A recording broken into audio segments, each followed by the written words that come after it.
Hello and welcome to another episode of Rahul को समझ नहीं आता। आज एक बहुत ही इंटरेस्टिंग शख्स हमारे साथ इस पॉडकास्ट के एपिसोड में ज्वाइन कर रहे हैं। Myself, Dr. Yogesh Bhatia.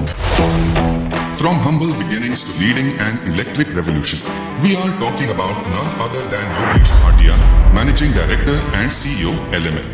Yogesh Bhatia overcome several hindrances and built successful businesses throughout his journey of being an entrepreneur.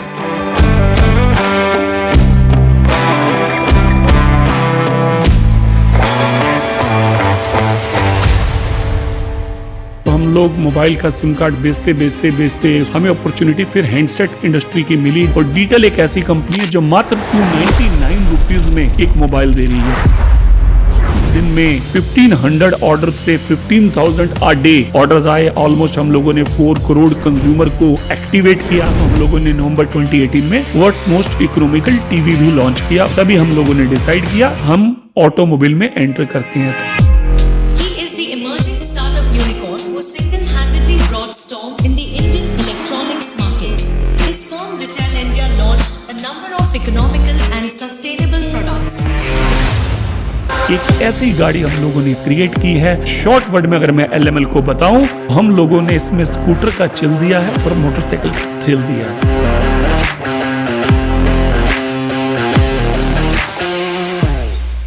आपने बोला it was a hard decision that you guys took. आपने इतनी मेहनत करी, उसके बाद टेक्नोलॉजी अनलकीली आपको नहीं मिली। तो ये फेलियर को आपने कैसे रिकवर करा? इस सेटबैक से आप कैसे आगे आए? सबसे पहले जो आपने वर्ड फेलियर बोला, it's not a failure, it's a path of success. हमारा कंज्यूमर बहुत डिमांडिंग है पर पैसे नहीं देना चाहता, तो इसके बारे में आपका क्या ख्याल है? Indian consumer is aspirational, emotional, but not a food. Thank you so much sir for taking out time और अपना कीमती समय आप निकाल के आ जाए। I am really humbled and thank you so much. तो सर हम शुरुआत करेंगे। राहुल को थोड़ा सा बताओ कि आपने अपनी जो सक्सेस की शुरुआत है वो कहाँ से करी थी? सबसे पहले तो जो आपने अपने पॉडकास्ट का थीम दिया है, राहुल को समझ में नहीं आता है, आई एम रियली इम्प्रेस्ड। तो आपने जब मुझे इनवाइट किया अपने पॉडकास्ट शो के लिए, तो मैंने कहा यस, राहुल को समझ में नहीं आता तो जरूर जाना चाहिए समझाने। जरूरत है। तो आपने कहा कि मैंने अपनी प्रोफेशनल जर्नी कैसे स्टार्ट करी।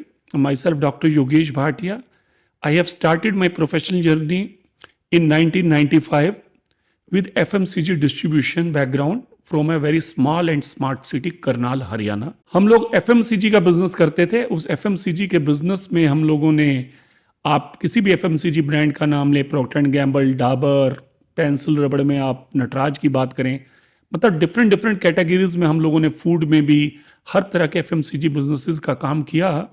तो FMCG बिजनेस का डिस्ट्रीब्यूशन करते हुए हमें एक अपॉर्चुनिटी मिली जब हम लोगों ने उस समय हरियाणा में पहला उस रीजन में सिम कार्ड लॉन्च किया जो एस्कोटल के नाम से था। तो ये जर्नी बहुत अच्छी चल रही थी FMCG की, बट जैसे ही एकदम कहते हैं मोबाइल का भूचाल आया, टेलीकॉम का भूचाल आया, तो उसने काफ़ी कुछ ट्रांसफॉर्म किया। तो हमारी जर्नी में भी एक ट्रांसफॉर्मेशन आया।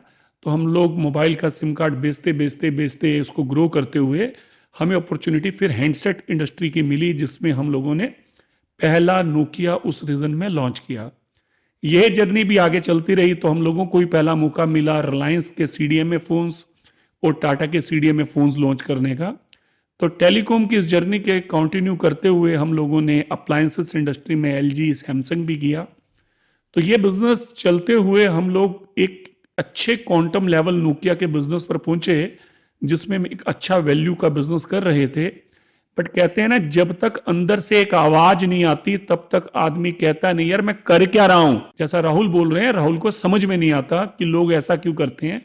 तो हमें समझ नहीं आ रहा था कि हम तो वही कर रहे हैं जो MNCs कंपनीज हमें करने के लिए बोल रही हैं। तो हमारी अपनी क्या वैल्यूज है, हम अपनी वैल्यूज अपनी फैमिली को, अपनी कंपनी को, अपने कंट्री को, अपनी सोसाइटी को क्या देकर जा रहे हैं। तो मैं करनाल से निकलकर गुड़गांव आया। सेक्टर 12 में हम लोगों ने गुड़गांव में अपना पहला ऑफिस खोला। गुड़गांव से हम लोग दिल्ली गए, दिल्ली, बैंगलोर, हैदराबाद, चेन्नई, मतलब हर स्टेट कैपिटल में हम लोगों ने अपना सेटअप SG कॉर्पोरेट मोबिलिटी के नाम से बनाया। उस सेटअप को बनाते हुए हम लोगों ने देश में आइडेंटिफाई किया कि तकरीबन 40 करोड़ लोग ऐसे हैं जो अनकनेक्टेड हैं। तो हम लोगों ने कनेक्टिंग 40 करोड़ इंडियंस के टैगलाइन पर काम करते हुए एक मोबाइल लॉन्च किया 2017 15 अगस्त 2017 को, जिसको दुनिया का सबसे सस्ता world's most economical feature phone का एक अवार्ड मिला, एक रिकॉग्नाइजेशन मिली from the side of government.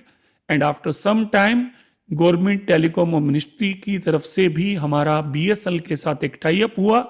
उस समय telecom minister mister Manoj Sinha ji होते थे। उन्होंने हमारे डिजिटल ब्रांड को बीएसएनएल के साथ कोलैबोरेट करके लॉन्च किया, जो कि जहां जहां पर बीएसएनएल इंडिया के रूरल एरियाज में, रिमोट एरियाज में बिकता था, तो डिजिटल के साथ बंडल होकर जाने लगा। और गवर्नमेंट ने डिजिटल के काम को नवाजा और उसको एक्नॉलेज किया कि यस, सिम कार्ड तो गवर्नमेंट बीएसएनएल का दे रही है, और डिजिटल एक ऐसी कंपनी है जो मात्र 299 रुपीज में एक मोबाइल दे रही है। 299 रुपीज में मोबाइल देने का हमारा उद्देश्य ये था कि उस समय जो चाइनीज मोबाइल आते थे, उसको जब हमारा कंज्यूमर ठीक करवाने किसी भी आउटलेट पर जाता था नियर बाय, तो 200-300 रुपए तो उसको रिपेयर के देने पड़ते थे। इस डर से वो वाली कम्युनिटी मोबाइल नहीं खरीद पाती थी। तो हम लोगों ने उस बैरियर को तोड़ने के लिए 299 रुपीज डिजिटल D1 के नाम से लॉन्च किया।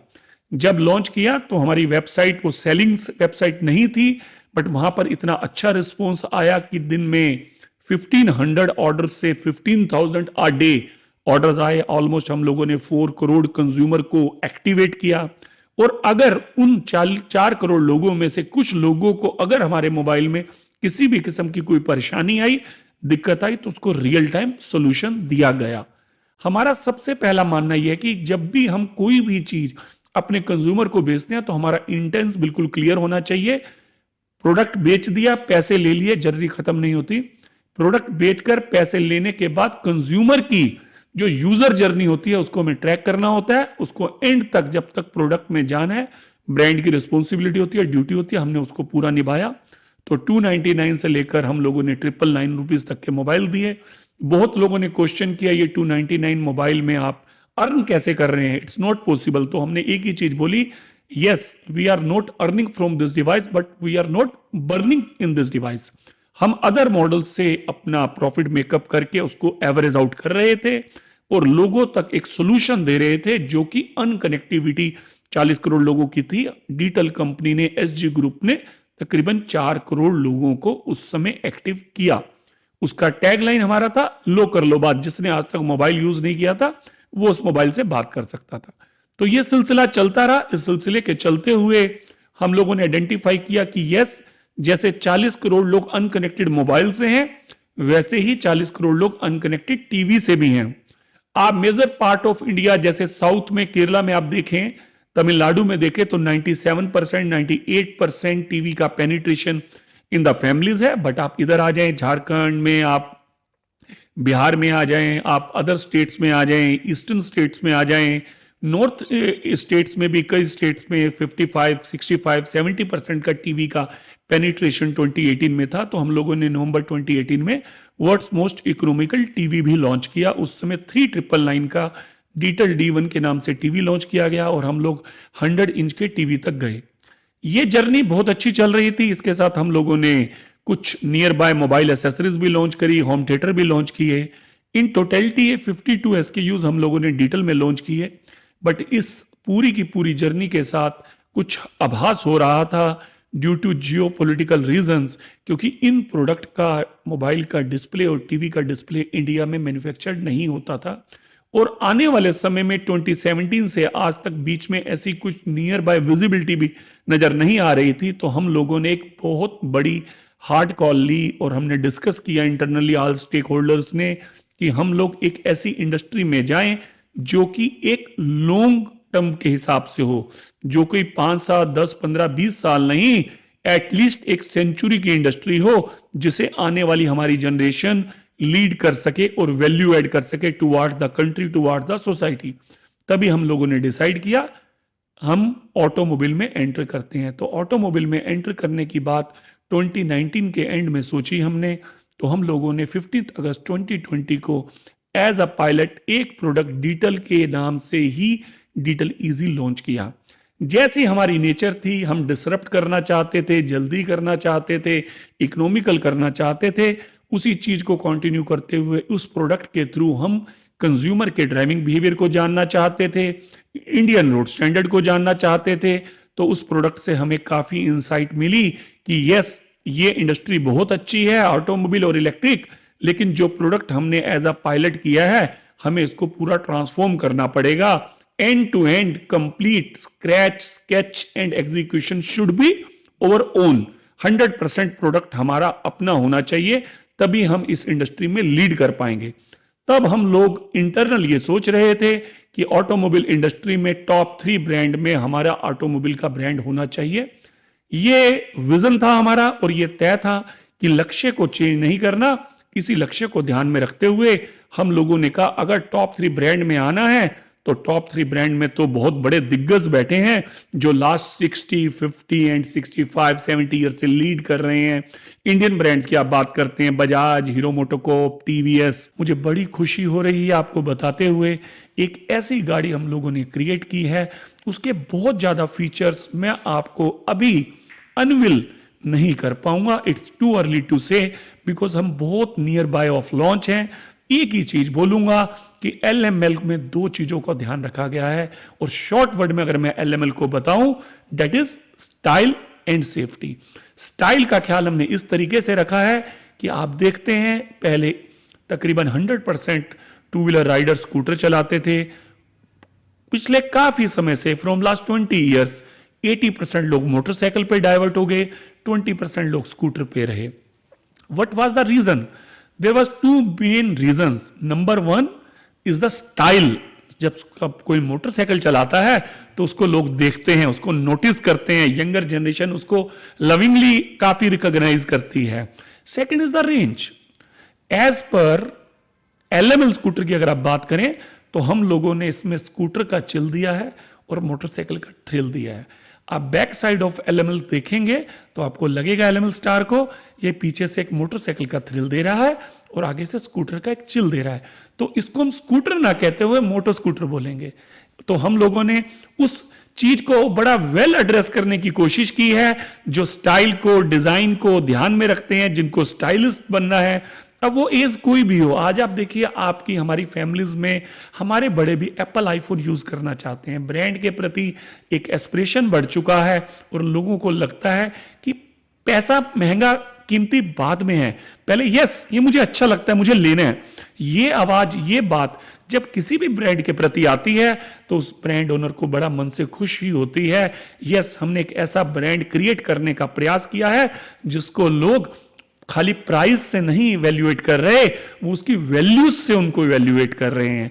आपने भारत में कई ऐसे एक्सपेंसिव मॉल्स देखे होंगे जहां पर जब कंज्यूमर जाता है तो उसको प्राइस टैग नहीं लगा हुआ मिलता, बट वो मेंटली प्रिपेयर होता है कि इस प्रोडक्ट का प्राइस क्या होगा। मींस वो ऐसी वैल्यूज, ऐसा एक्सपीरियंस कंज्यूमर को देना चाहते हैं।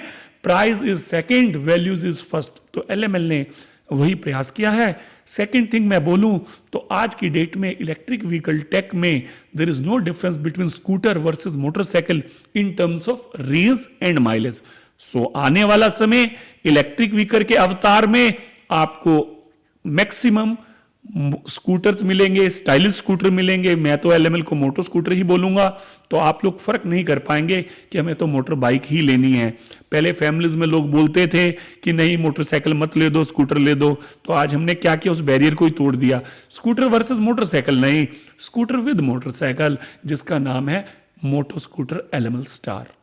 तो मैं आपको अभी बहुत ज्यादा प्रोडक्ट की डेप्थ डिटेल ना बताते हुए ये जरूर आश्वासन देता हूं, एश्योर करता हूं, एक ऐसा प्रोडक्ट लेकर आ रहे हैं जिसको एक कंप्लीट फैमिली बड़ा लविंगली एक्सेप्ट करेगी।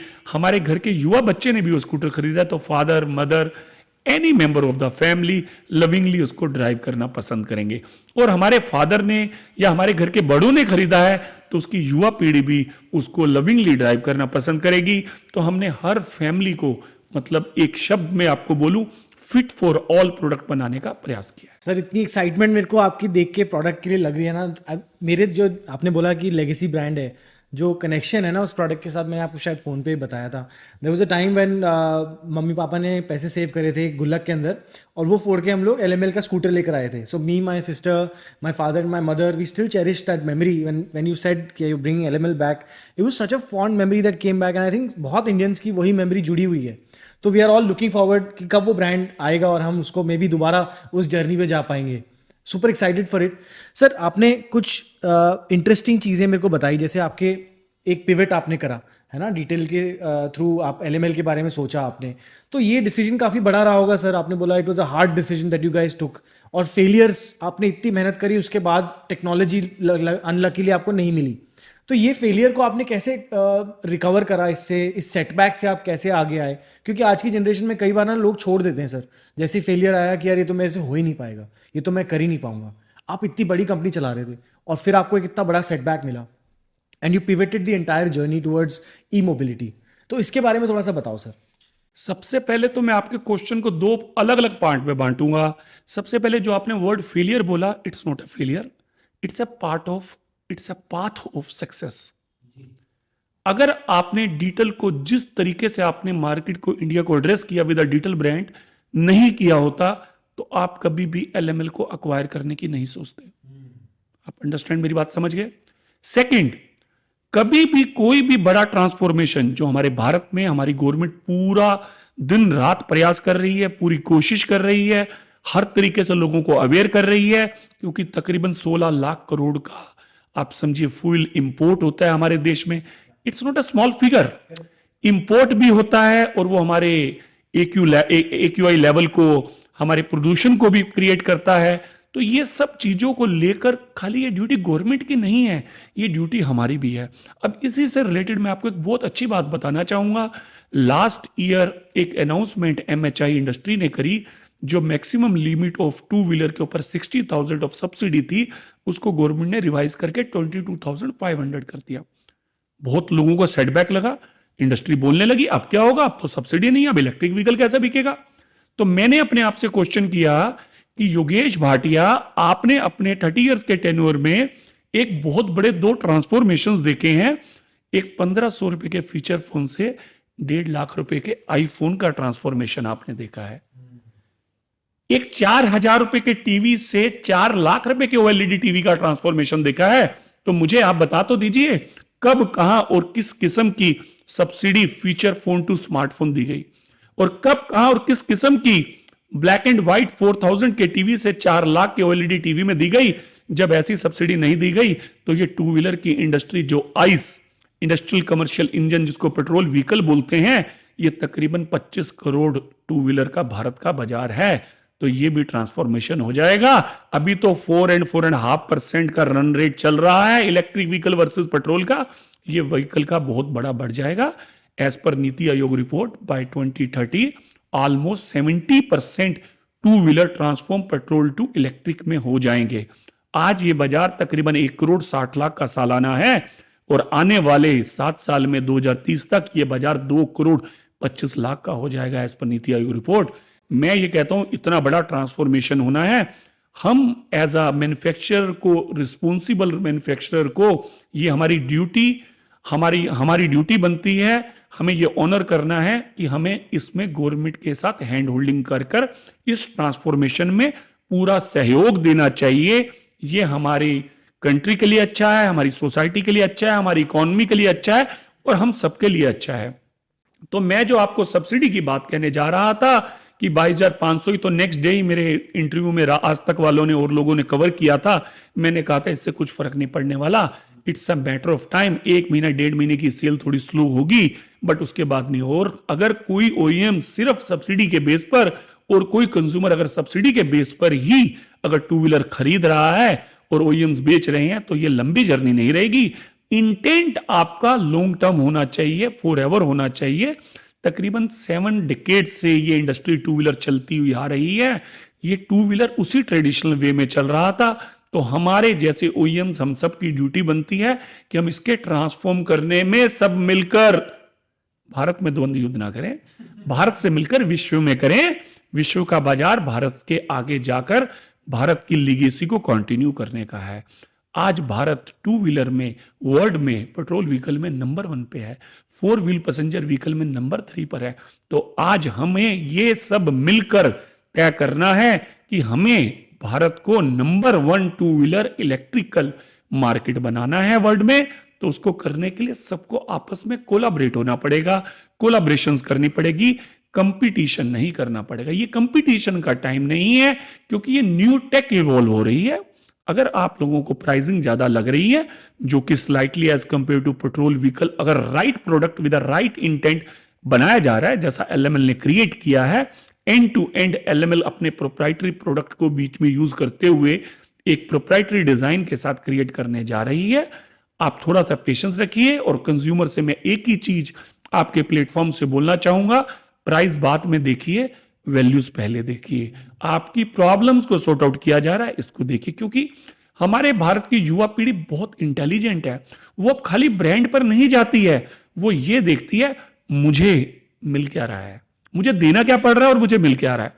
तो उसके हिसाब से ही एलएमएल ने वो वैल्यूज देने का प्रयास किया है, जिससे कि हम कंज्यूमर की प्रॉब्लम्स के सॉल्यूशन लेकर आए हैं। हम कोई ट्रेडिशनल ऑटोमोबाइल मैन्युफैक्चरर नहीं है, हम तो एलएमएल को रीएस्टैब्लिश करना चाहते हैं एक लाइफस्टाइल ब्रांड की तरह। हम आपके दिलों में, आपके घरों में तो हमारी गाड़ी होगी, लेकिन आपके दिलों में एलएमएल का नाम लव ऑफ माई लाइफ की तरह होना चाहिए। हम हर तरफ खुशी देखना चाहते हैं, क्योंकि जैसे हमें काफी मार्केट में इंसिडेंट देखने को, सुनने को मिले, that is a very immatured sign in the industry, in the market. ये चीजें हमें बहुत अच्छे तरीके से ध्यान करके कवर करनी है, और प्रोडक्ट को मार्केट में लाने से पहले किसी किस्म की कोई जल्दबाजी नहीं करनी है। लेटर इज बेटर देन रोंग, क्योंकि रोंग को करेक्ट करने में मुद्दतें लग जाती हैं। तो प्रोडक्ट ऐसा मार्केट में लेकर आए जो कि हमारे भारतीय परिवारों के हिस्से का एक सदस्य बनकर चल सके। सर, हाल ही में उबर के सीईओ की एक कॉन्फ्रेंस की चर्चा ना बड़ी वायरल हो गई थी। उन्होंने बोला था कि इंडियन कंज्यूमर को अगर आपने क्रैक कर लिया तो आप वर्ल्ड की कोई भी मार्केट क्रैक कर सकते हो। और कहने का जिसका उनका ये था कि हमारा कंज्यूमर बहुत डिमांडिंग है पर पैसे नहीं देना चाहता। तो इसके बारे में आपका क्या ख्याल है? देखिए, मैं उनकी इस स्टेटमेंट को कुछ अलग तरीके से पेश करूंगा। मैं ये नहीं कहूंगा कि उन्होंने 100% ठीक कहा है, और मैं ये भी नहीं कहूंगा उन्होंने 100% गलत कहा है। देखिए, आज इंडियन कंज्यूमर बहुत अवेयर हो चुका है। अगर उसकी किसी चीज की आस्क है तो वो रेडी है पे करने के लिए भी। अदरवाइज आप दिखाएं कुछ, दें कुछ और उससे ओवरचार्ज करें तो वो कंज्यूमर नहीं करेगा। अब इंडिया में बहुत अवेयरनेस आ चुकी है as compare to other countries, पहले जो कि नहीं थी। तो आज अगर आप कंज्यूमर को उसके पेन एरिया का रिलीफ दे रहे हैं, उसको किसी भी प्रॉब्लम का सोल्यूशन दे रहे हैं, definitely consumer is ready to pay. इसके लाइव एग्जांपल मैंने अभी आपको थोड़ी देर पहले भी बताया कि आज जब भी कोई नया आईफोन लॉन्च होता है तो भारत में भी कंज्यूमर रेडी है उसकी पेमेंट देने के लिए, उसको पे करके खरीदने के लिए। It means Indian consumer is aspirational, emotional, but not a fool. Correct. तो अगर आप उसको राइट वैल्यूज देंगे, he is ready to pay. Perfect. एक और वायरल मोमेंट पीछे थोड़े टाइम बहुत जिस पे रेज हुआ था ना, लोग एकदम ऐसे अपसेट हो गए थे कि आपने ऐसा बोल कैसे दिया। नारायण मूर्ति जी ने बोला था कि इनिशियल डेज में अपनी लाइफ में जब आप करियर शुरू कर रहे हो तो आपको महीने मतलब हफ्ते के अंदर 60-70 घंटे लगाने पड़ेंगे, तभी आप जिंदगी में जाके कहीं पहुंचोगे। जो कि मैं कहीं ना कहीं अग्री भी करता हूं, और कहीं ना कहीं एक रेज आया निकल के कि हम कब फैमिली वर्क बैलेंस कर पाएंगे। तो इसके बारे में आपका क्या थॉट है सर? मेंटल हेल्थ को कैसे बैलेंस करना चाहिए लोगों को? देखिए, जिनका नाम आपने लिया वो इंडस्ट्री वेटरन है, एक बहुत बड़ा नेशनली इंटरनेशनल नेम है। मैं नहीं कहूँगा उन्होंने जो कहा गलत कहा, और मैं इस बात को थोड़ा अलग तरीके से, अलग नजरिए से देखता हूं। इवॉल्व और इन्वॉल्व दोनों अलग अलग चीजें हैं। आप और हम जब क्लास में पढ़ते थे, अगर कोई टीचर का टॉपिक हमें अच्छा लगता था तो हम 60 मिनट के पीरियड को 1.5 घंटा भी लगा लेते थे, कोई इशू नहीं है। अगर आपका और मेरा इंटरेस्ट नहीं बन रहा तो हम कहते थे यार कब खत्म करेगा यार, जाना बहुत चाट लिया। Understand my point? मैं कुछ देसी भाषा में चला गया हूं। देखिए, 60 आवर्स, 70 आवर्स और 120 आवर्स। आज समय चेंज हो चुका है। आज टाइम देखकर काम नहीं किया जाता। आज एनी टाइम आप अपनी कंपनी से अपने टास्क को लेकर ऑनलाइन कनेक्टेड हैं। आपका बॉस कभी भी, संडे को भी और एनी टाइम अगर आपसे कुछ पूछता है तो 99% लोग उसको रिवर्ट करते हैं और रिस्पॉन्स देते हैं।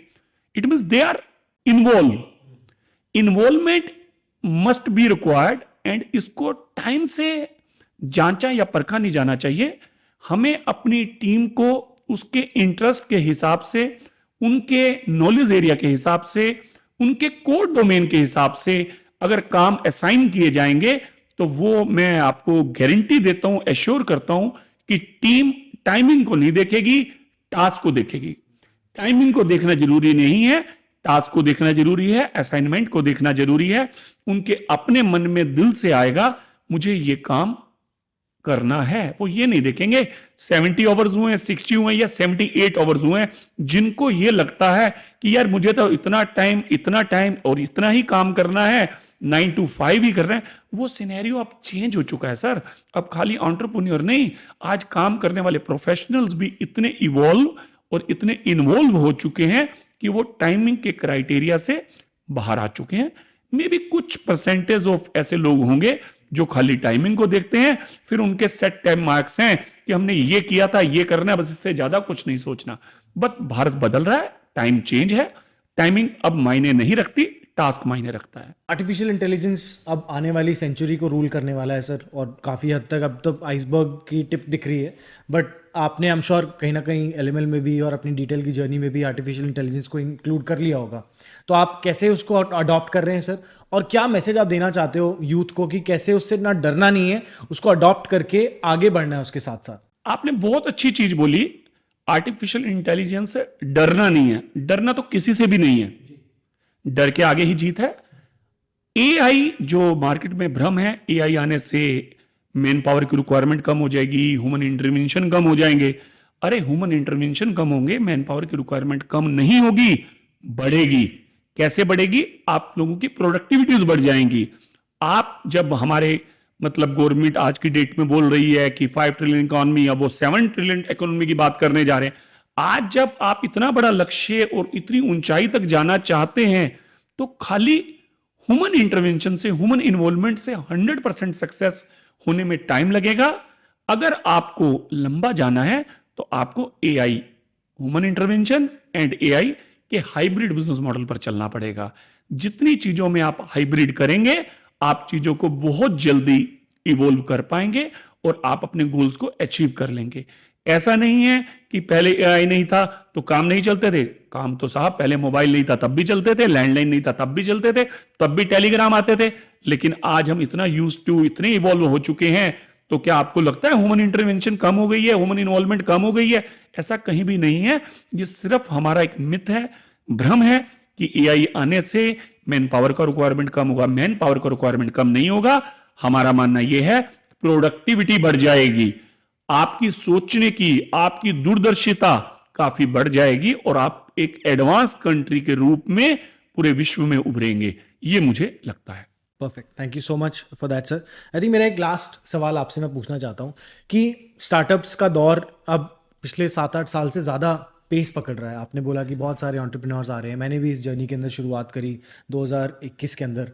तो it's been a different journey for me, क्योंकि आप इतने पुराने एंटरप्रेन्योर हैं। पुराने से मतलब मेरा इतने एक्सपीरियंस्ड एंटरप्रेन्योर है, right? You have seen so many highs lows, gone through so many pivots. आप बिजनेस को बहुत अच्छी पकड़ है, आपकी कंज्यूमर पे बहुत अच्छी पकड़ है। एक मैसेज जो नए एंटरप्रेन्योर्स को आप देना चाहते हो, मेरे जैसे अगर आप लगा लो, या कोई राहुल जो आज 18-19 पे शुरुआत कर रहा है अपनी करियर की और नया एंटरप्रेन्योरियल वेंचर शुरू करना चाहता है, उसके लिए कोई मैसेज अगर आप देना चाहो तो सर। देखिए, मैं मिस्टर राहुल की बात को 2 भागों में बांटूंगा। एक तो जो ट्रेडिशनल बिजनेस फैमिली से बिलोंग करते हैं, उनसे मेरी दरख्वास्त भी है, एक निवेदन भी है, ये मत कहें मेरे फादर का बिजनेस ठीक नहीं है, अच्छा नहीं है, मेरे बड़े ब्रदर का बिजनेस ठीक नहीं है, अच्छा नहीं है। दूसरा, जो प्रोफेशनल जर्नी से हैं, जिनके फादर डॉक्टर हैं, एडवोकेट हैं, सीए हैं, या किसी भी डोमेन में वो जॉब करते हैं, और आप ये मत कहें हमें तो जॉब ही करनी पड़ेगी, हमें तो ऐसा ही करना पड़ेगा, हमारा कौन सा बिजनेस चला आ रहा है जो कि हमें बिजनेस मिल जाएगा, हम बिजनेस को कैरी ऑन करेंगे। ये दोनों चीजें गलत हैं। सबसे पहली बात का मैं आंसर देना चाहूंगा, जो ट्रेडिशनल बिजनेस हाउसेस चले आ रहे हैं, वो कि आने वाली युवा पीढ़ी जब बोलती है हमारे फादर का बिजनेस ठीक नहीं है, वो मजादार नहीं है, मुझे वहां अच्छा नहीं लगता, मैं वहां नहीं बैठता, मैं उसको कैरी ऑन नहीं करूंगा, मैं उसको कैरी ऑन नहीं करूंगी, ये सब बेकार है, सब बकवास है। आप उनके बिजनेस में इन्वॉल्व होइए, उस बिजनेस को ट्रांसफॉर्म करने का प्रयास कीजिए, आप ही सबसे ज्यादा कामयाब होंगे। क्यों? जो जर्नी वो 10, 20, 30, 40, 50 साल की बिजनेस में तय कर चुके हैं, वो चीजें आपको एज अ प्रिविलेज अपने आप मिल रही हैं। तो आपको वो चीजें तय नहीं करनी पड़ेगी, आपको आज के टेक इनोवेशन के हिसाब से उसको ट्रांसफॉर्म करना पड़ेगा। आपके लिए बहुत इजी है, उस बिजनेस को एक नया रूप दीजिए। मैं आपको एक लाइव एग्जांपल देता हूं। आजकल आप ब्रांड देख रहे हैं, वाघ बकरी चाय, व्हाट अ नेम। वो चाय का काम करती थी उसकी ट्रेडिशनल फैमिली, उसने एकदम ट्रांसफॉर्म कर दिया। चायोस और कितने ऐसे ब्रांड्स अब नए क्रिएट हुए हैं, अगर उनकी हिस्ट्री में आप जाएंगे तो वे ट्रेडिशनल फैमिली बिजनेस हाउस से नई युवा पीढ़ी निकली हुई है। तो अपने आप को वहां रखें और ट्रांसफॉर्म करने में अपने पेरेंट्स को, अपने बड़ों को सहयोग दें, उनके लिए आप एनर्जी बने, वो आपकी तरह यंग हो जाएंगे। मेरा लाइव एग्जांपल है, मेरे दोनों बेटों ने हमारे बिजनेस को ज्वाइन किया, तो मैं अपने बेटों के साथ as a friend, as a colleague काम करता हूं। घर पर हम फादर और बेटा हैं, लेकिन हम बिजनेस में बिजनेस की तरह ट्रीट करते हैं। तो हमारे बिजनेस में एक नई एनर्जी आ गई, क्योंकि हमारे पास एक युवा पीढ़ी है, युवा पीढ़ी के पास एक नई सोच है, हमारे पास एक एक्सपीरियंस है। जब ये दोनों चीजें मिलकर काम करेंगी तो एक हाइब्रिड चैनल बनेगा और एक इंटैक्ट चैनल बनेगा। सेकंड, जो प्रोफेशनल फैमिली से बिलोंग करते हैं, उनका माइंडसेट होता है हमें तो जो भी करनी पड़ेगी, हमें तो ऐसा ही करना पड़ेगा। हमारे तो पेरेंट्स ने बोला था तुम पढ़ लो, नहीं तो कैसे करोगे, तुम्हारा फैमिली का कोई बिजनेस नहीं है। तो ये मिथ टूट चुकी है, काफी लोगों ने इसको प्रूव किया है, आप भी प्रूव कर सकते हैं। आज आप जो कुछ भी करना चाहें अपने बिजनेस में, अपने आइडिया के ऊपर जिद से जिद्दी बन जाइए और समय को समय देना सीखिए। गारंटीड आप कुछ एक नई और अच्छी चीज कर लेंगे। इसके लिए आपको पिछली फैमिली की बिजनेस की बैकग्राउंड होना मैंडेटरी और जरूरी नहीं है। Thank you so much sir, such a valuable lesson जो आपने बताए मेरे को, और एलएमएल के लिए मैं बहुत एक्साइटेड हूँ। I think I will also be one of your customers. Thank you thank you guys. I think ये काफ़ी इंटरेस्टिंग और इंसाइटफुल सेशन था आज का। तो नेक्स्ट एपिसोड में मिलेंगे एक और नए गेस्ट के साथ, जो कि हमारे लिए और नए वैल्यूएबल लेसन्स लेकर आएंगे। Until then remember, life is more fun when you are at the top of your game.